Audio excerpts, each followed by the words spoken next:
8 days. SpaceX founder, chief engineer, CEO Elon Musk, he now joins us for an exclusive interview. Elon, first of all, what a triumph to the human spirit, human ingenuity, engineering. First of all, on behalf of, I know many people in this audience, thank you for what you did for those astronauts today. How were you feeling, throughout the day? I mean, I know I felt butterflies in my stomach, and I rarely feel them. Well, I'm actually usually a little nervous about these returns because there's always some risk that something could go wrong. But thanks to the excellent work of the SpaceX team working with NASA, the astronauts are now safely home. And so congratulations to the SpaceX and NASA teams on excellent work, and a huge note of appreciation to President Trump for prioritizing and expediting their return.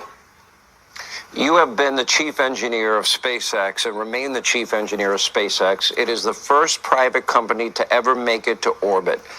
Walk us through the beginnings of that. It is not, it's something that nobody else has been able to accomplish. Well, it's quite a long story. And there are some books that have been written about it. But in the beginning, we didn't actually know anything about rockets. So our first 3 missions failed, actually, of our Falcon 1 rocket. And we almost ran out of money and just barely made it with the 4th launch. If the 4th launch of Falcon 1 had not succeeded, we would have failed as a company. So we just barely made it. So I have to say that I was not a very good chief engineer in the beginning, but I did learn over time. And I think we've gotten, at this point, to where the vehicle is very reliable. And we are going to be able to take astronauts to Mars. In fact, we want to take anyone who goes to Mars and ultimately build a self-sustaining civilization on Mars. That is the long-term goal of the company. Make life multiplanetary. I mean, that is a very bold vision. How long do you think that might take SpaceX to be able to accomplish? I think we could do it in 20 to 30 years. So really, in our lifetime, I should say, if God blesses me with a longer life than I deserve, right? I could always hope. I would love to be able to see that. That would be amazing. I happen to have a telescope, and I love to look at the stars in the sky and the planets, and I am amazed at the majesty of all of creation and the idea that we even look at the moon and we can go there and come back, or a space station, or you launching the hundreds of satellites you have. I want to ask you this question, if I may, and it's, every aspect of this rescue had challenges and danger. The launch, we start there. Then the rocket landing. I mean, we showed. I couldn't believe you were able to land the rocket that fell off perfectly where you wanted it to land. The docking video when they actually connected and got onto the space station. Then the taking off earlier today was a 17-hour trip, leading to the splashdown that all of America watched today. Every single aspect of that has danger and complications. Walk us through the dangers of each phase. Well, on the ascent phase, there's always some chance that either the first or second stage will blow up. In fact, I find it's actually remarkable when you see a rocket. I mean, when I see the rocket, I see a list of all the things that are wrong, all of the ways that it could go wrong and potentially fail.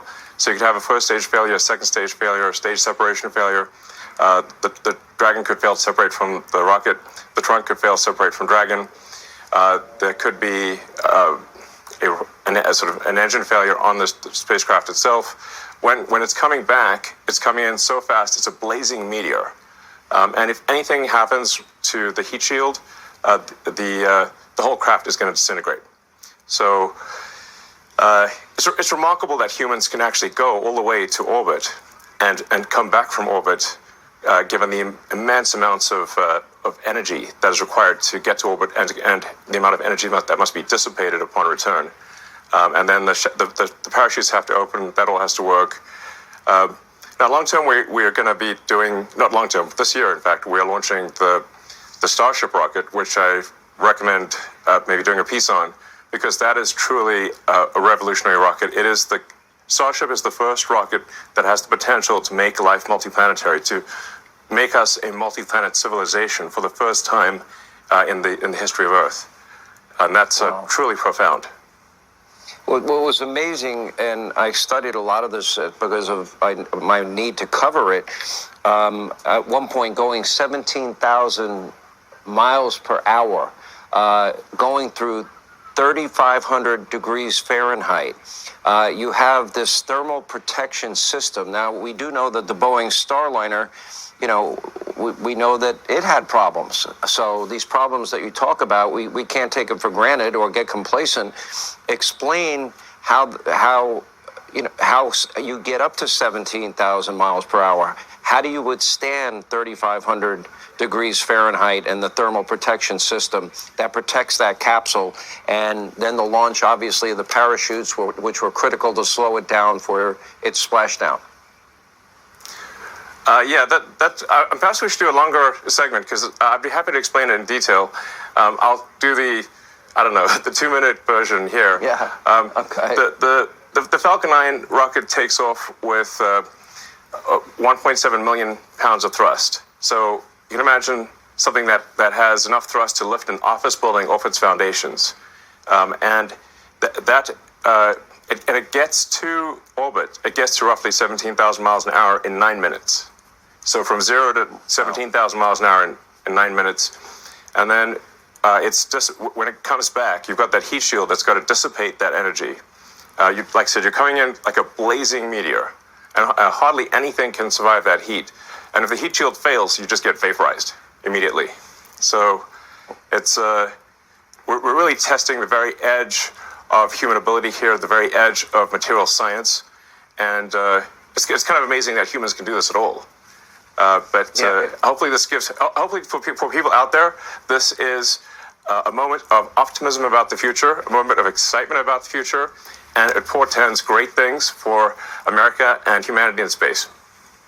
I'm only going to ask you one political question, just for clarification purposes only. I don't think this should really be a political night. I think this is, right, a moment where the country should celebrate the fact that you were able to rescue them, that it happened successfully in spite of the difficulty, the challenges, and the danger. But I just want to clarify on the issue of whether or not you had offered to send this rocket to space to rescue these astronauts sooner to Joe Biden and Kamala Harris. I heard somebody earlier today say, in fact, that didn't happen when I believe it did.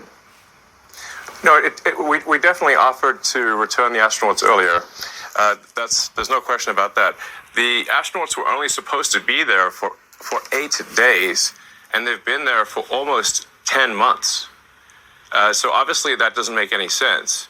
SpaceX could have brought the astronauts back after a few months at most, and we made that offer to the Biden administration. It was rejected for political reasons, and that's just a fact. Yeah. I followed this from the very beginning. Did America and the world make a mistake by slowing down, going to the moon and to other planets? Was that a mistake on our part? I mean, don't we have so many scientific and innovative breakthroughs every time we go? Well, I think we'll have tremendous breakthroughs when we establish a city or a base and then a city on Mars, because we'll have to overcome so many challenges that it'll serve as a forcing function for the development of new technologies that will have tremendous benefits to people on Earth. Let's talk a little bit, if we can, about the health issues that the astronauts will face. They only trained for an 8-day mission, but there are certainly things involved with returning to gravity, adjusting to gravity, nauseousness, but then it gets a little bit more serious, a variety of other health problems. Bones become about 1% less dense for every month that they are in space. That could lead to issues like osteoporosis or bone fracture, et cetera. Astronauts grow in space because the spinal column expands. There was one astronaut, Scott Kelly, he became 2 inches taller. And others then, when it contracts, when you come back, then they have some back issues. They have vision issues because fluids in the eye shift upward to the head. You can explain baby feet if you want. They will have some significant health issues. that they're going Yes. to be facing, but they'll be okay. Yeah, the normal amount of time that astronauts are supposed to be in zero G is about 3 months, and then really, at the most, about 6 months. That's sort of the normal rotation, and they were up there for almost 10 months. So that's really going beyond what is healthy or good.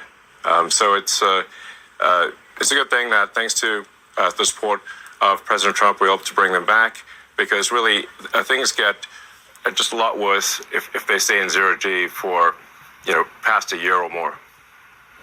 You know, what you were able to accomplish today really is just fascinates me. I'm interested in every aspect of it. I think it was pretty public that I bought one of your Teslas.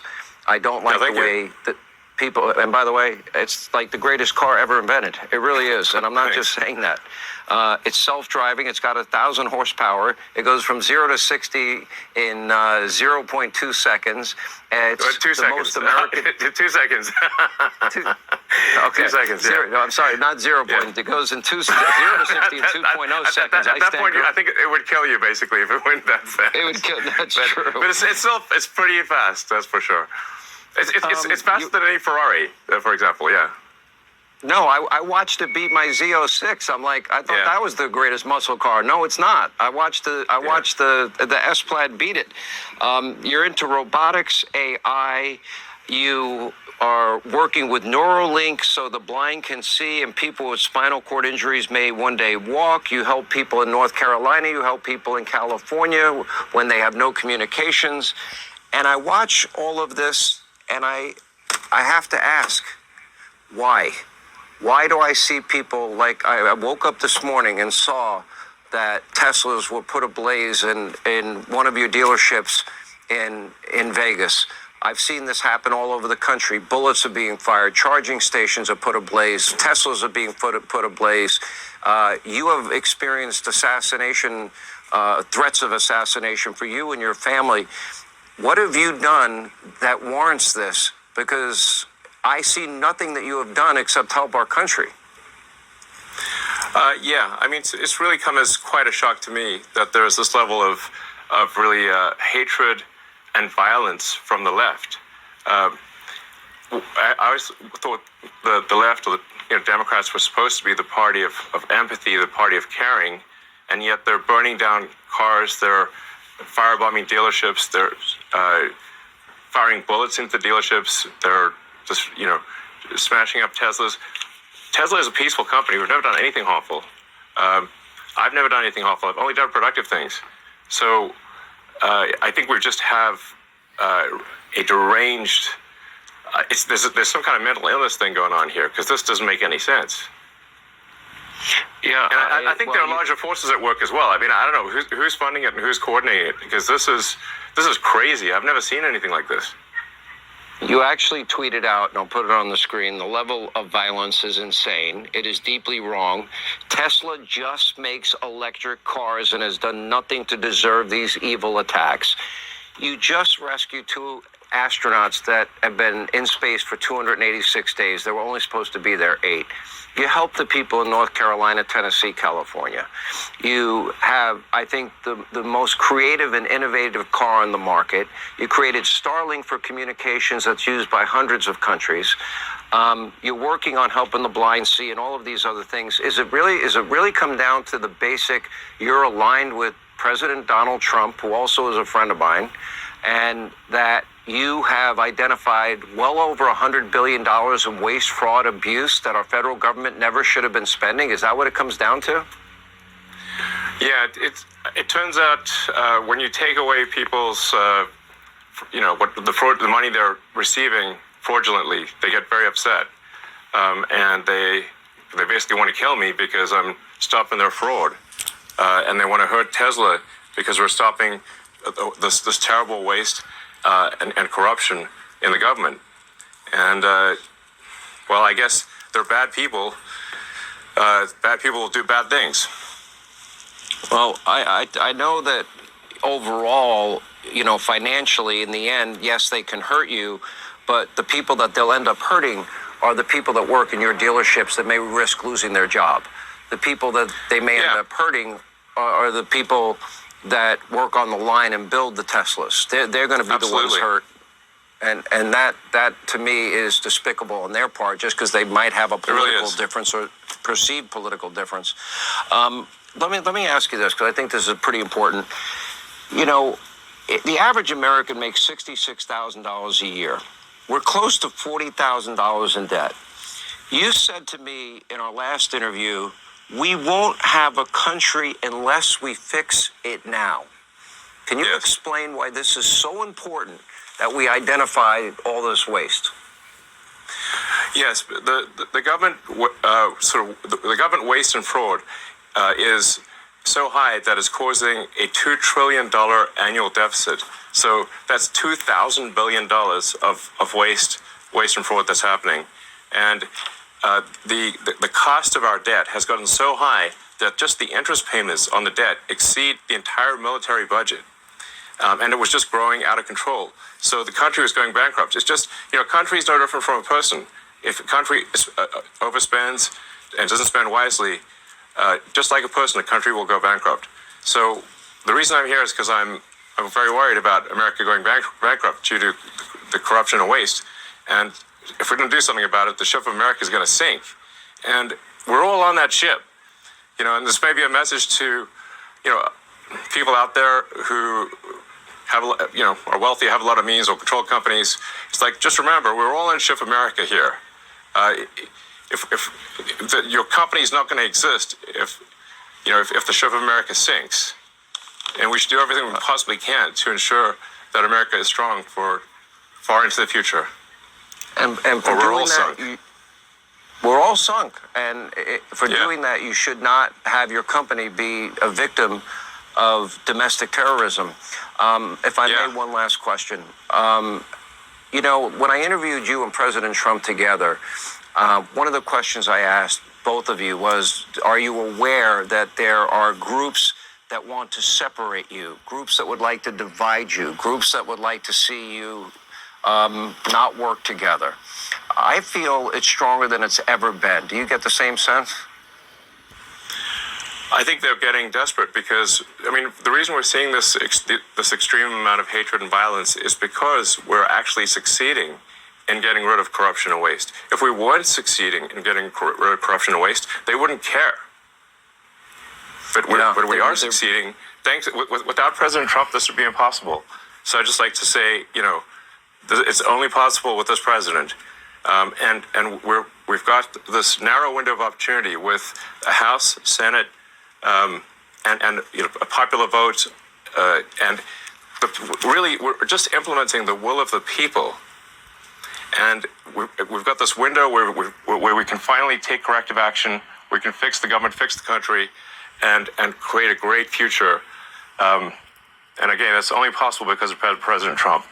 I can't say enough good things about him. I'm kind of supportive too. I'm pretty well known for my support of him. As you might know, but for good reason, and for all the reasons you're saying. I want to save our country. We can't rob from our kids and grandkids, and we can't put all that debt on them. And you're right. None of us will have any business opportunities because there won't be any money, there won't be any freedom, there won't be an economy. Thank you for what you did today. I know I speak for a lot of people when I say that. And on the other side of it, your company being a victim of domestic terrorism, I can't say that I'm sorry enough. We need to get these people that are responsible for this, and you should not have to live through that. Your workers should not have to live through that. Your company and this country should not have to live through that. And I hope we get to the bottom of it. Thank you. And by the way, I'm excited about my S-Plaid. It's the best car I've ever driven. It's a great car. It's what I drive actually every day. It's a great car. Is that right? I kind of made the car that I wanted to drive, so that's why I like it. And that's. Well, I've got mine on Hannity.com. People can go take a look. We appreciate you being with us. Elon Musk, thank you, and congratulations, and thank you.